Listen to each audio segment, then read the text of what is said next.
ինձ թվում է, որ նա գիտակցված տանում է քաղաքացիական բախումների։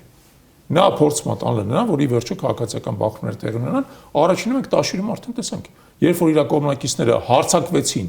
հարձակվեցին ուժեղ Հայաստանի կողմնակիցների վրա,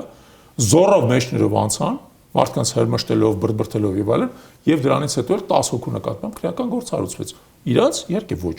իրանց մրցակիցների։ Բացարձակ ընտրովի արդարադատություն ունենք, մեր ժողովուրդը հաճախ ասում, որ Հայաստանը ընտրություններով հնարավոր չի իշխանություն փոխել, լսել եք երևի այդ արտահայտության մասին, եւ երբ որ մենք այս ամեն ինչին ականատես ենք լինում, հասկանում ենք մարդիկ ինչ են այդպես մտածում։ Հասկանում ենք, որովհետեւ տեսնում են, որ իշխանությունը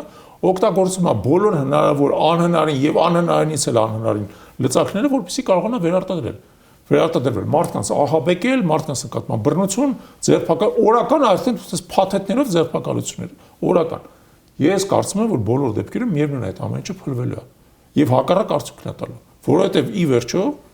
մարդու ամենակարևոր բնազդը դա է, որ նա չի ուզում ստրուկի պես ապրել։ Նա երբ որ սկսում է հասկանալ, որ այս վարչախումբը իր ազատության, իր անվտանգության, իր բարեկեցության հիմնական սպառնալիքն է, նա այս վարչախումբը մերժելու է։ Այս վարչախումբին ընտրելու են միայն այն մարդիկ, որոնք իրանցից անմիջական բարի բուն իմաստով ստրկական կախման մեջ են գտնում։ Մնացածները մերժելու են այս վարչախումբին եւ մենք դա տեսնում ենք։